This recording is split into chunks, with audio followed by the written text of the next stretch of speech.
And then we got a special guest today. Yeah. Who's the special guest we have? We have Mr. Seeking Success himself on the pod today, guys.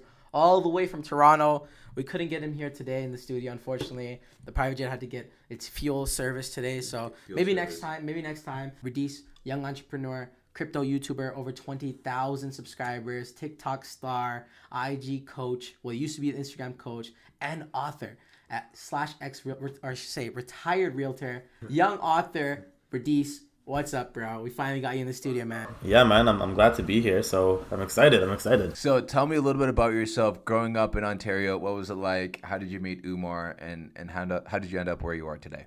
Yeah, okay. So I guess before I start, thank you so much for the kind introduction. I'm not a TikTok star. We're trying. So I guess my upbringing, right? So I was born in Montreal, lived there for a year, and then moved to Toronto. Like I was raised in the Scarborough area. And you guys, if you know about the Scarborough area, it's like basically it's part of Toronto, and it's more so like the ghetto of Toronto or whatever. Growing up, it was kind of like low middle class. So there are a lot of lessons that I learned from, I guess, growing up in that environment. And I don't know, man, like the whole time through high school, I was like, yeah, like I knew I wanted to be rich. I knew I was going to be rich, and I was like, okay, I need to do something, right? So the plan was to be a French teacher. And the whole like idea behind that was there was a high demand for French teachers, and I could speak French. And I was like, yeah, you know what? I'll be a teacher. I'll be like the coolest teacher. I'll just be chilling with the kids, blah, blah, whatever. And then I ended up moving to the Durham region. So I moved away from Scarborough to the Durham region. And I had like this whole, I guess I went into like a dark phase, right? And I can get deeper into that if you guys want to. But we went through that. And then after that, I was like, okay, I'm dropping out of school.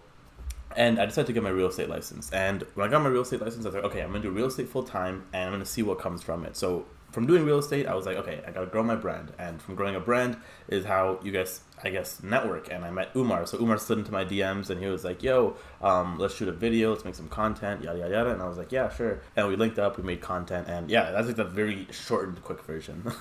Yo, just to connect some dots real quick, the crazy part was when I slid into your DMs, Josh is the one who sent me a profile. I said this to you both of you guys so many times, but Josh is the one who sent me yours, and Mike Rose has a profile. So it's crazy. We're going full circle here now. Damn. So he connects me to me, I connected to you, and now I'm connecting you to him. So that's jokes, man. I love it. It's like a triangle. French teacher, I never knew that. So talk to me about that. Why did you want to be a French teacher? Was it just because it was high in demand? Were you comfortable speaking French, or did you think that was kind of like your only way out? Did you enjoy teaching? Kind of like talk to us a little bit about that. Yeah, so I guess like so in elementary school I was doing French immersion, right? So I had like half of my subjects in French and half of them in English, and like I guess like French was just like one of those things where it's like, okay, whatever, like if my school has it, like whatever, I'll do it. Like if you don't do it, like you're just like, I don't want to say the dumb kid, but like the dumb kid, right? So I was like, whatever. And then I went through French immersion up until grade 9. So in high school in Ontario, you have to do French in grade 9, and then after that, like it's optional, right? So I was like, okay, you know what? It's an easy credit. French is pretty easy. I may as well just do it all 4 years in high school. So I was doing all 4 years in high school, and then when university came around, right? So in grade 12, you have to apply to colleges and universities, or just figure out what you want to do, right? And so I was like, okay. Excuse me, guys, my bad. I was like, okay, let me go to all the uni fairs and see what I want to do. So I was like, okay, what will make me the most amount of money in the shortest amount of time, right? I can go to school for 4 years, become a nurse. I could do, I think it was like kinesiology, which is also a 4-year program, and then you're making like give or take 60, 70K. And then I was like, okay, cool, it's whatever, but I want to make a lot of money, right? Like I want to be on the sunshine list. So in Ontario, we also have a sunshine list, and that's basically people who make over 100K. So a lot of people don't know this, but you can literally search up your teacher's name and see if they're making over 100 grand pre-taxes in Ontario. So hey, if any students are watching this, go Google your teacher's name and type in sunshine list and see if they're balling or not, okay? So after that I was like, okay, you know what? Let's look into teaching, right? And I was very good at French, and a lot of people were just like, yo, why don't you become a teacher? Like you're like, you like speaking, like you like talking, you like teaching, and I guess like I don't know, like I just like talking, right? Like I don't know, I guess I'm a talkative person. And at the time as well, I was like in a relationship with this girl, and her and I were also like kind of like going through this together and just navigating like life and taking life seriously. And I was like, okay, I'm gonna try and be a French teacher. So with a French teacher, you're basically guaranteed a job. and the pay can be like above six figures after a couple of years. And my whole thing was I need to make 100K a year because I want to buy a Tesla. So that was my like logic behind it, and that's pretty much why like I went through that route. That's crazy, bro. Oh, that's interesting. That's crazy. Yo, I didn't know that. So you had a long goal of getting a Tesla. That was something you wanted for a while now. Yeah, so I remember like my like ex at the time, her and I like we made like a whole spreadsheet, right? We were like, okay, I'm gonna be a teacher, you're gonna be a teacher, so we're gonna clear 200K pre-tax, right? And I was like, okay, if I want, I think I was looking at, it might have been the Roadster. I was like, okay, if I want the Roadster, how much money do we need to make? And like we did like a whole like plan with like a mortgage in that somewhere as well. And I was like, okay. I was like, okay, after like a couple years, it should be doable. We'd like save, like we made like a whole master plan, right? It was crazy. And then, yeah, like obviously that didn't happen. Well, I got the Tesla, but I didn't become a teacher. Talk to us a little bit about, because after that you went in, you dropped out and then you got your real estate license. So talk to us a little bit about being like a real estate agent and sort of like the idea or the inspiration behind that, and maybe some lessons you learned along the way. Yeah. So during grade 12, I read the book Rich Dad Poor Dad, right? And I was like, holy shit, like this is insane. Like it obviously everyone knows like that's like the gateway drug, right? So I was like, okay, I need to learn how I can make money through investments or whatever other means, right? So I was like, all right, let me find like let me just search it up. So I was on YouTube, and shout out to Matt McKeever, because he was actually the first person I stumbled upon, and I was watching him in grade 12, and I was like, holy shit, like this is insane. Like you're buying properties, you're doing this, boom, boom, boom, and I was like, okay, real estate. I need to get my license. I was also doing like home renos with my uncle. I was like, okay, I need to get my real estate license. How do I get it? So I have a late birthday. So my birthday's in September, which is after like I would have graduated high school. So I tried to sign up for the real estate college, and they're like, yeah, you can't because you're not 18. And I'm like, what the fuck? Like, let me sign up. So I had to get my mom to come sign some documents to like legally allow me to get my license, which was bullshit, whatever. So I ended up getting my license, and I fast tracked it, right? I believe I got it within like 6 or 7 months, which was like pretty quick. And then from there, it was just building a team. So shout out to Nolan and Khalil as well, and just networking and getting through that process. And then that's pretty much, I guess, the start of real estate. You're retired, yeah? I'm technically a retired realtor, yes. You're a retired realtor. And how old were you when you retired, bro? I guess 20? 20? Yeah, 20. I bought my car when I was 20, and that's when I kind of like, I was like, yeah, like I'm done with work. So it sounds like you're a person who just like really takes action right away as soon as you think about something. You just kind of go, no wasting time, and you just kind of go for it, exactly whatever you have in your mind. How important do you think that is towards success and having that character trait and applying it towards things like passions, projects, endeavors, anything that you might be starting? Yeah, so like that's the thing, right? Like there's so many people that I've encountered during this journey, and they're like, yeah, I'm gonna do this, I'm gonna do that, and like I'll go talk to them a year later, and they'll be like, yeah, I'm still gonna like bro, like what do you mean you're still gonna do this? Like, and it'll be like the smallest thing too, like oh, like I'm gonna release a song, or I'm gonna start a YouTube channel. Like, what the hell? Like let's do it, let's go, right? And I think it all comes back to feedback loops, right? So for example, if I wanted to let's just say become a soccer player, right? Like a professional soccer player, right? The only way I'm going to get better is by playing a game, finding my weaknesses, training my weaknesses, and then literally repeating and like just going through that cycle over and over again, right? Same with business. Like if I am, let's just say, trying to become someone who's doing sales, right? If I know I'm shit at certain objections, I need to practice that over and over again, get that information that I'm shit at that objection, fix it, and then I'll just become better, right? And like, even with working out, like if you know your legs are weak, go and fucking train your legs, and then your legs won't be weak. Like you're not gonna know your legs are weak until you like literally figure that out by yourself with like trying, right? And I think that's why it's so important. Like speed is literally like you have to be quick, and not only do you have to be quick, you have to find your weaknesses fast and then figure out how to change that, how to alter that, and make it something that can be a strength, right? And you just have to be vulnerable, right? I want to say for anybody watching, right? Your mind is like a very, very powerful thing. If you put in your mind like, oh, I just want to work a little more, I want to make more money, you'd be surprised opportunities come your way. Radies, how old were you when you had your first $1,000 day? I'm like, tell me the mindset behind that, bro. Oh man, my first $1,000 day, I was probably 19. Actually no, it's probably 18 or 19. And so like the thing is, literally with like beliefs, right? So if I personally believe in myself that I'm gonna do X, chances are I'm gonna do it, right? They say there's a saying like, if you believe you're gonna do it or not, chances are you're right. So if I believe I'm not going to, let's just say for example, run a marathon, right? I'm not gonna do it, right? With $1,000 a day, like, it's funny, like, because everything is so relative in life, right? Money is relative. Like, for me, making $1,000 a day, it's like, I'm like, holy shit, I made $1,000 a day. Meanwhile, there's someone out there who probably made 10K a day, probably made 100K a day, probably made 100K in like an hour, right? There's always things going on, and everything's relative, right? And, you know, even the flip side, like, there's someone who's literally on the streets trying to make $10 a day just so they can get by, right? And so it's all just, I guess, expanding your mind and trying to think, okay, if I'm able to do $20 a day, how do I do 50? If I'm able to do 50, how do I do 100? How do I do 1,000? How do I do 10,000, right? And it's just constantly, I guess, raising that standard, and it is a standard, right? And that's the thing too. Like, people think it's your expectations, but once you, I guess, switch that in your head that, hey, you know what? Instead of me expecting to make $100 a day, which is like, that's like what, minimum wage, I think, my standard is going to be $100 a day. And when that's your standard and you raise your standards, because think about it, right? No one's going to go, I mean, I don't know, some people are maybe fucking disgusting, but no one's going to go like over 2 days without showering, right? Because the hygiene standard, literally the hygiene standard is to shower every day. Some people do it twice a day, right? If your hygiene standard is, let's just say society said you had to take 3 showers a day, you're going to take 3 showers a day, right? Like, if that's just how you're wired, right? Same goes with business. If you're, let's just say, in sales and your standard is to do 200 door knocking or cold calls a day, you're going to do 200, right? As opposed to saying, oh, my goal is to do 500.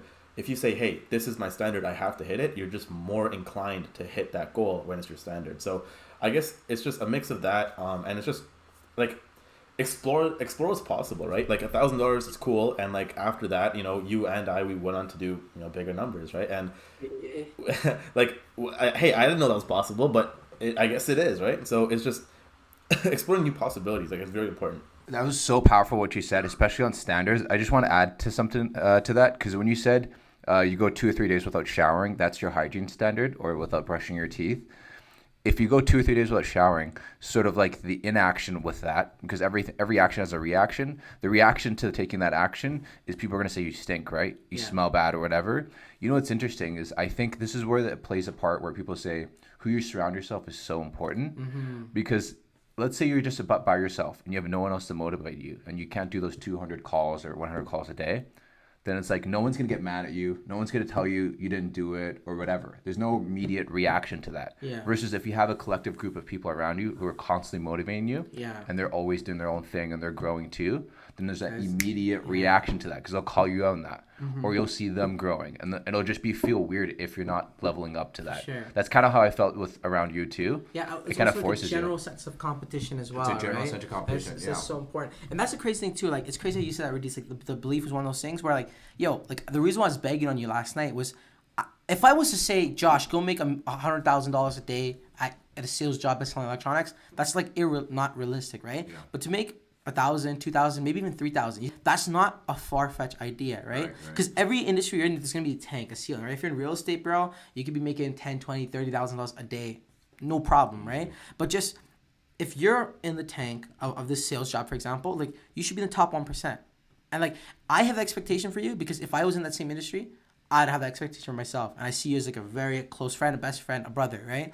Same house, like, fucking if Radies is slacking off, I want to be there just how he's there for me. So no, it's very interesting. But like, just like the psychology behind that, just understanding that is what really changes things. But yo, talking about, like, even I guess a little bit before that, let's just say someone like who's like just getting started, bro. Like, a lot of people haven't made their first dollar online, right? Like, how did you, like, I know how I did it, but today we're talking about you. Like, how did you like go about making like your first couple of bucks online?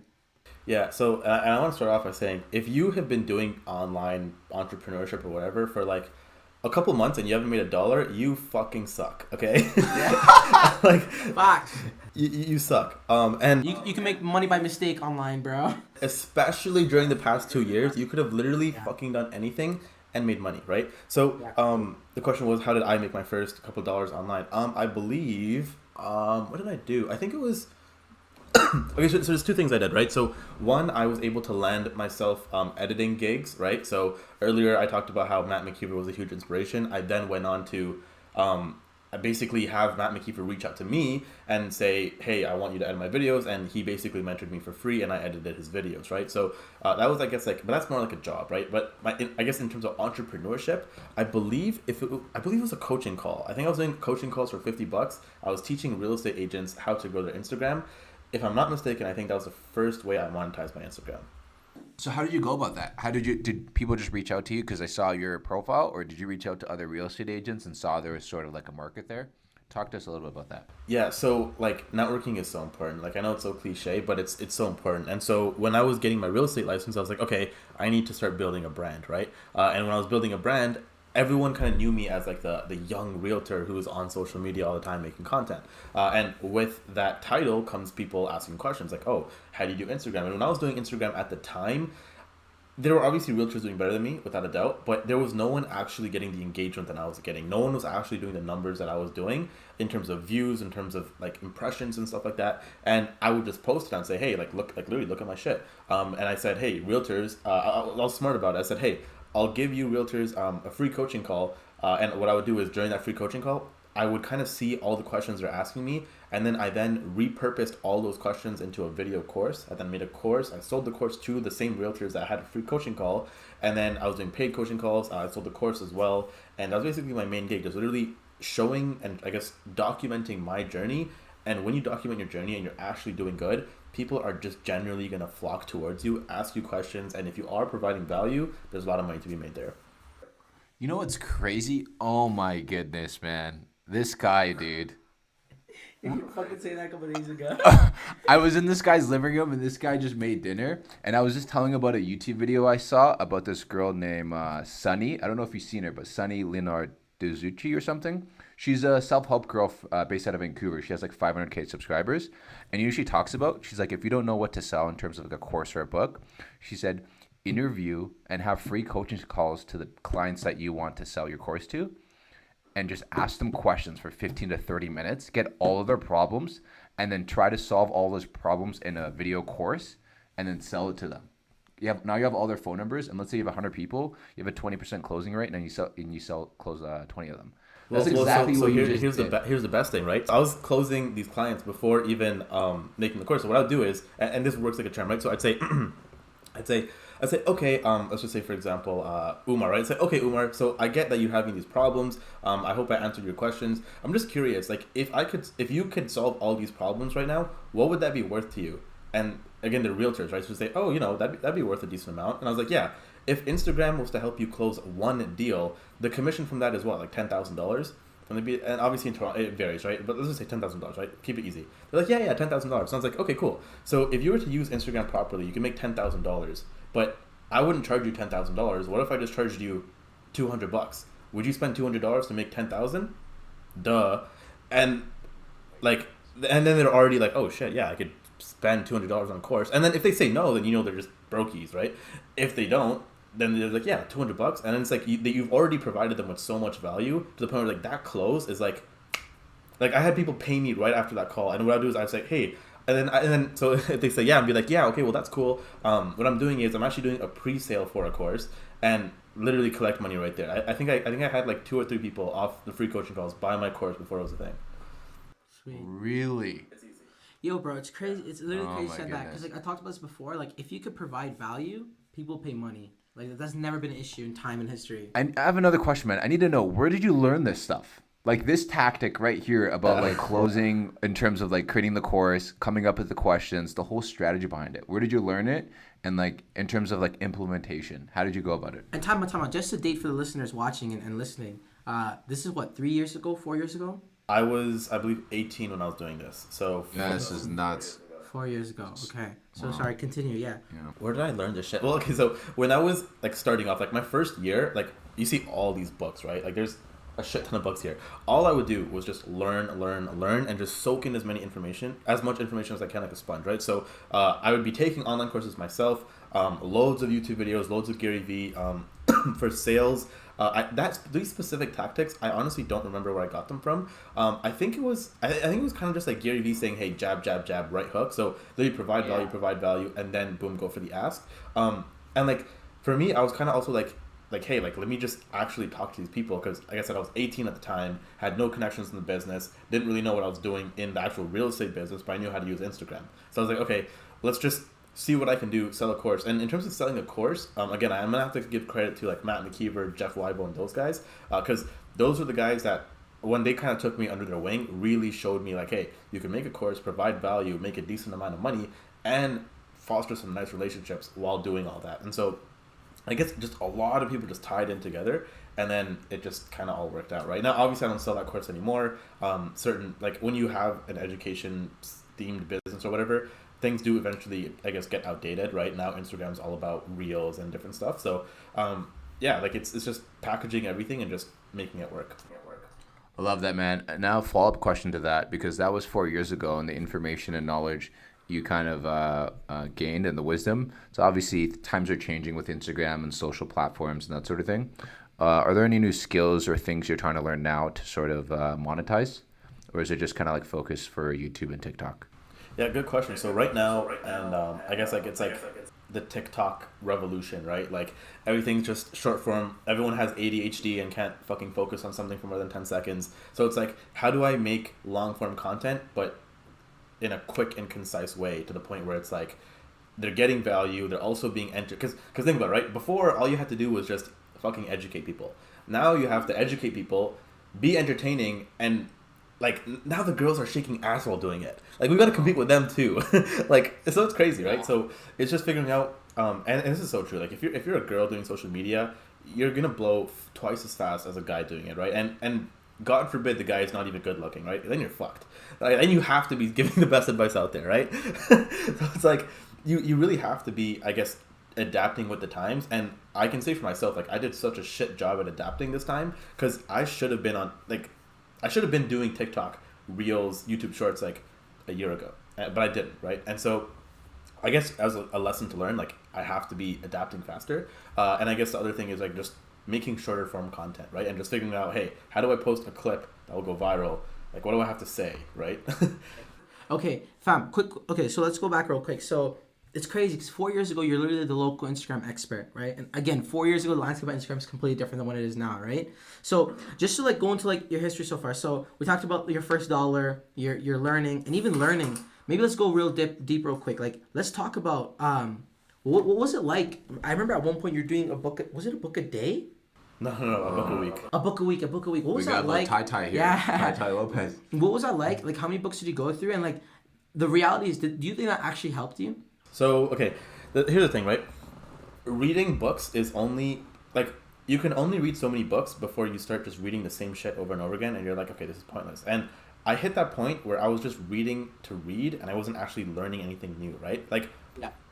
Like, yes, of course, you want to sharpen your mind and just constantly be reminded of certain things, but, like, you don't have to read a book a week. And people don't understand, like, reading actually takes time, right? When I was reading a book a week, like, I was putting in, like, at least an hour every single day. Or, like, if it was a bigger book, too, Jesus Christ, like, I'd be reading for 2 hours a day. And, like, one, reading's, like, you can argue it's boring. If you're learning something new, it's fun. But it's, like, after a certain point, like I said, it's just diminishing returns, right? Does it actually help? Yes. So I think especially if you're starting with like a knowledge bank of zero, or just a very low level of knowledge when it comes to business, mindset, whatever that may be, it's like probably the best thing you can do, right? There's obviously the main go-to books, but if you really want to go deeper, there's like specific books on specific things, right? When you're intaking that much information, your mind is constantly, I guess, literally just getting hit with new ideas. And when you have new ideas, you start to look at everything else in different perspectives, right? So if I was to, let's just say, for example, read a book on like extreme capitalism, and the next week I'm reading a book on extreme spirituality, if I then go and see a homeless person, I can now think, okay, let me look at that from a capitalist's perspective compared to let me look at that from a monk's perspective. And I can then see, okay, as a capitalist, fuck that guy. Like, he's probably there because he's on drugs and he's just coking himself out every day. Or if I'm a monk, I might think, okay, you know what, let me go and buy this guy a sandwich. And it's like, whether one is right or wrong, that's for, you know, your personal interpretation, but it's just having that different viewpoint, having that different perspective is very, very crucial in a lot of different aspects, whether that's relationships, like personal relationships, whether that's in a business setting, whether that's in business relationships, or whether that's in just like personal development, like growth, discipline, things like that. So having those different perspectives, having those different, I guess, points of view is very, very crucial, especially when you're starting out. And the thing is here, right? when you're a child, you learn and you have all these beliefs, right? And for example, if you grow up from a poor household, chances are you're going to be broke, right? Your parents are brokies, you're a brokey too, okay? That's how it works, right? Very rarely do you see people escape that. And the reason behind that is when you're, we're going to go like super high level here. So when you're a child, right, your subconscious mind is programmed.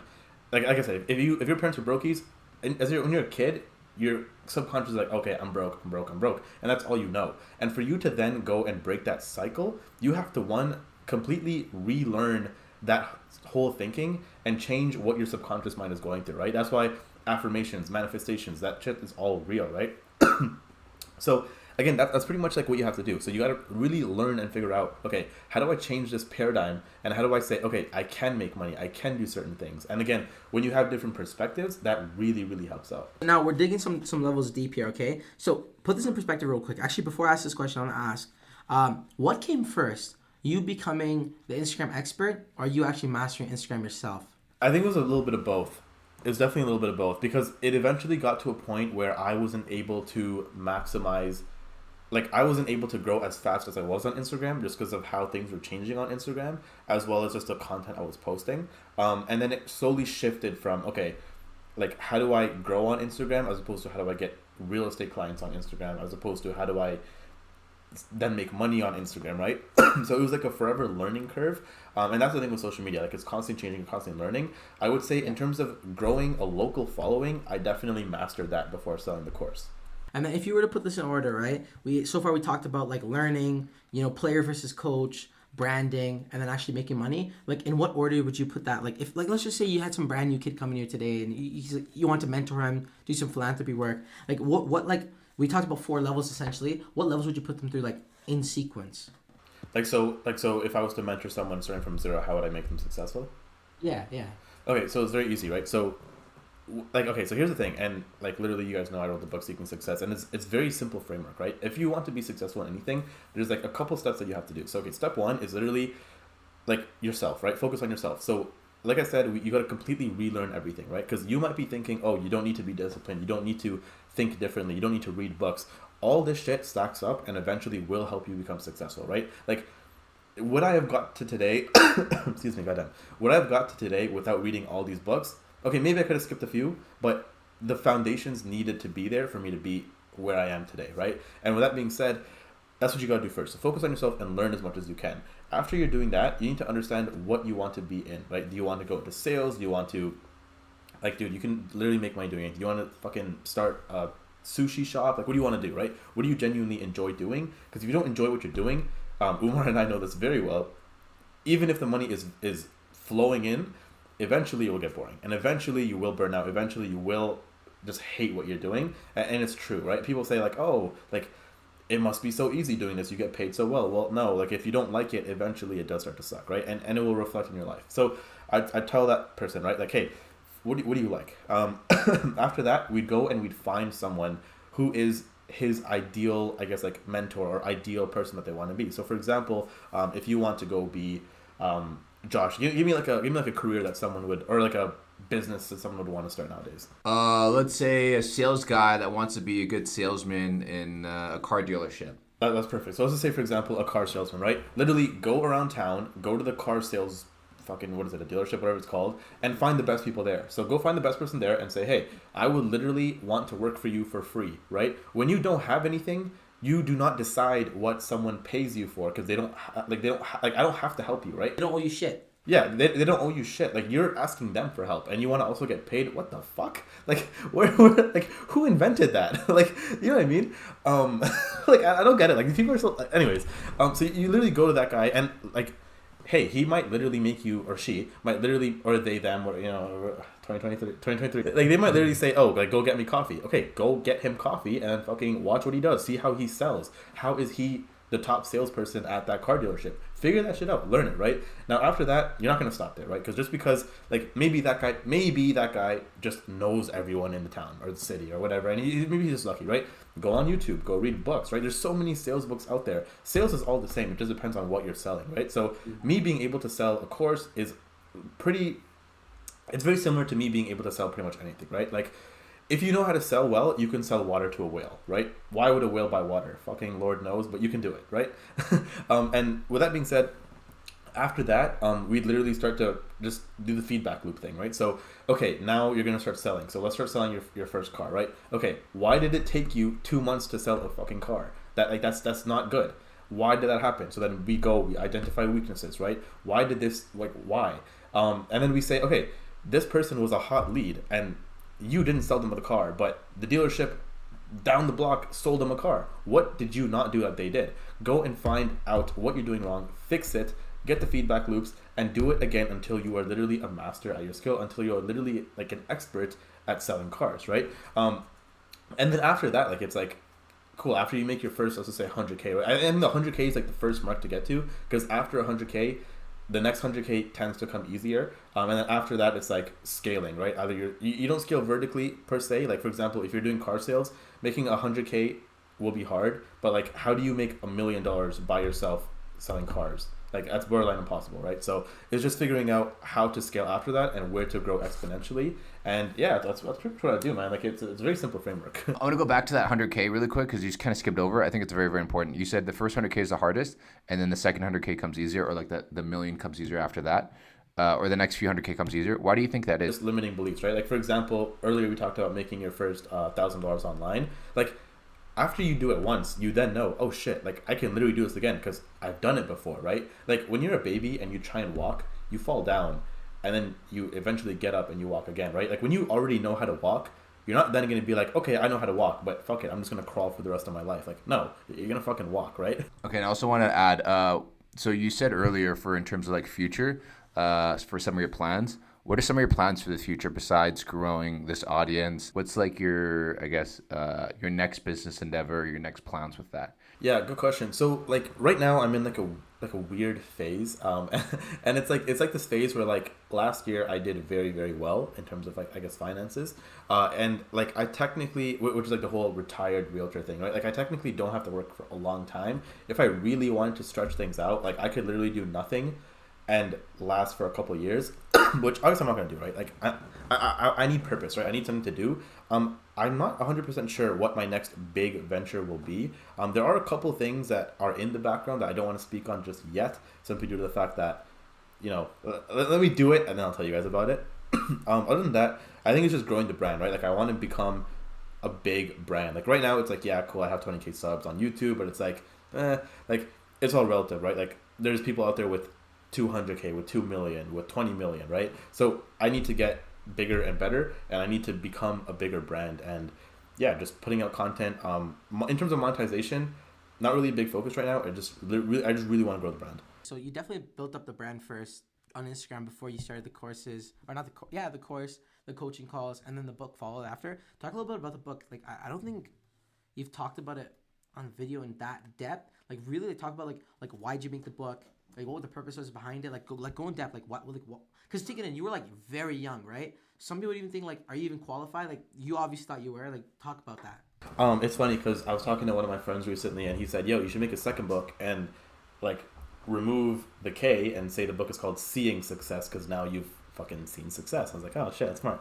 But I guess with Seeking Success, it's like during that time, I think it was when did I write the book? I think it was 2019.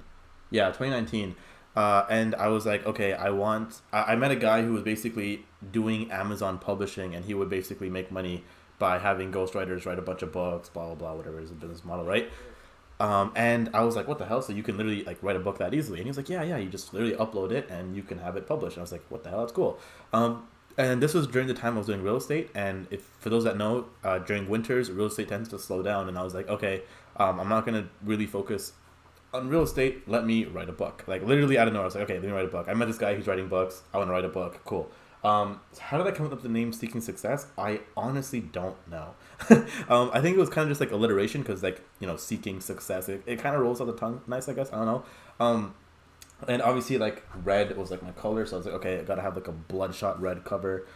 And that's pretty much it. I was just like, in terms of why did I think I was qualified to write a book?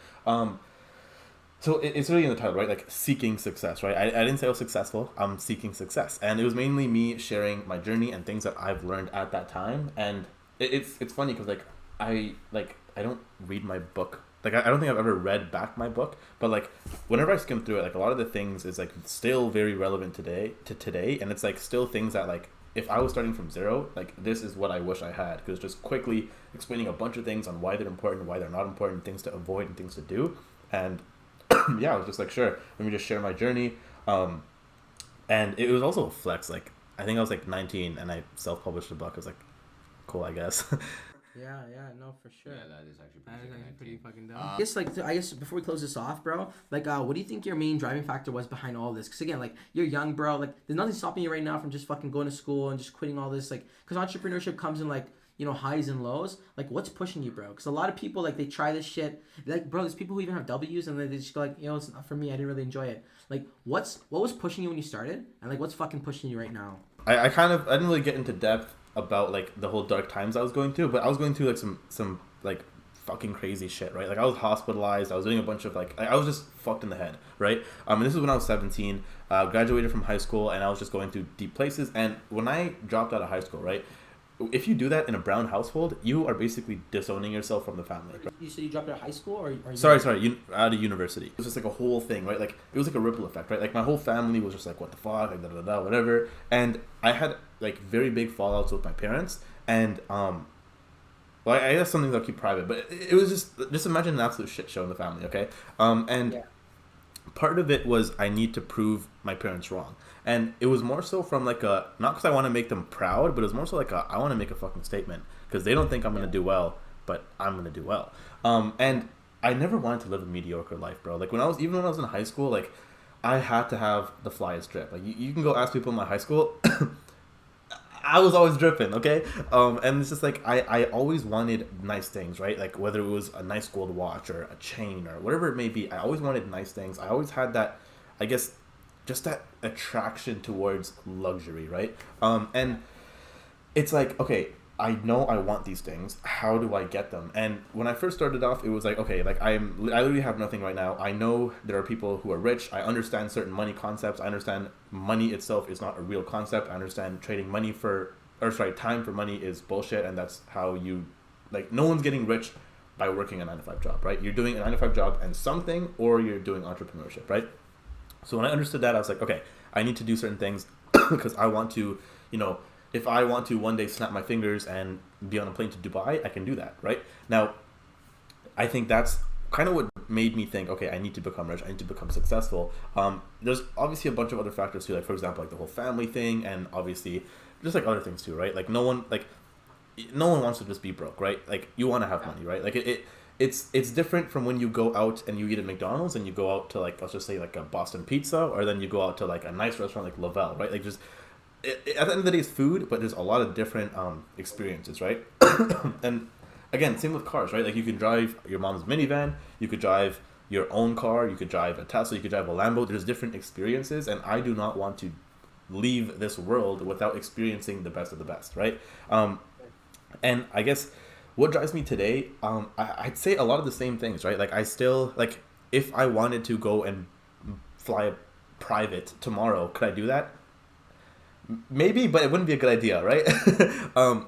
And like vice versa, like can I go and buy a condo in New York right now? No, I realistically I can't, right? So I need to get to a level where I can have everything I want to have, because there's a lot of things I want, right? And these are just like desires, toys, things that literally don't make sense. Like next year, for example, I'll probably buy the Cybertruck for no fucking reason other than the fact that it looks cool. I have one literally right there, a toy one. But I'll probably get one next year just because I want, like it's just cool, right? And just like stupid shit. Like Umar knows, like if anyone knows in this world, it's Umar. Umar knows me and stupid shit. Like I'll just do it, right? I'll just go and buy it or experience it or whatever. I'll just do things, right? So I feel like my personality as well, I'm very go big or go home, right? With everything. And that's a double-edged sword, because it can backfire.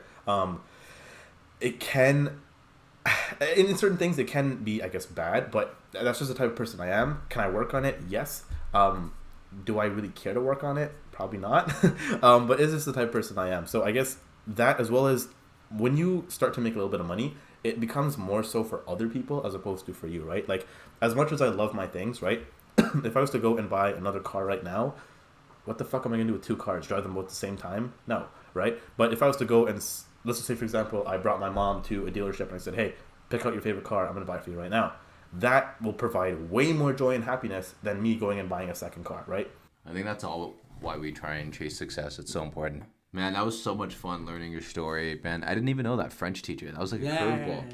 You just threw that out of nowhere, man. See. I guess another thing I actually will say is, so recently I went traveling, right? So I went to Europe, which was amazing.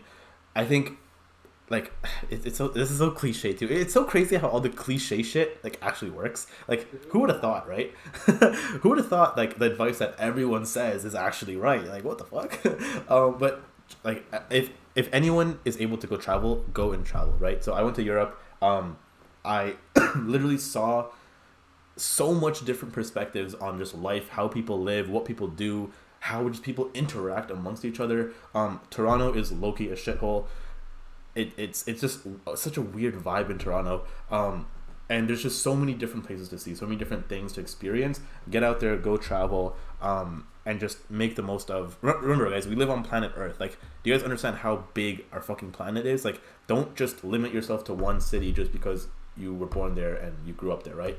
For example, Umar, shout out to Umar. This guy lived in Vancouver, then he came back, then now he's living in Calgary. Like, this guy's trying to move. I don't know if you want to say, but he's trying to move again soon. Like, what the hell? Umar's taking it to maybe a little bit of an extreme, right? But definitely go out there and travel. I think that's just one thing that I really, really learned this year. And it's something I'm definitely going to be putting more of a focus on because I want to learn more. 100%, bro. I just want to add to what you're saying. Like, just to tie this in with traveling. Again, the type of person who's going to be listening to this is someone who wants to obviously do better, right? And I was reading definition of freedom. Shout out to Radies. He kind of invoked the thought, right? But, like, a lot of people classify freedom in so many different ways, right? But, like, what really boiled down to is, like, 3 things. And that's freedom of time, freedom of money, and then freedom of location, right? So, again, to class it all together, you know, when you got the time and the money and you're not tied to one geographical place, like Rudy said, you'll see the world, see different experiences, different cultures, and like your mind will open. You'll be able to think bigger. So again, fam, thanks so much for coming on the podcast, bro. Hopefully we'll get you another one of you in person. That'd be so cool, bro. Whether we fly there or you come fly down here.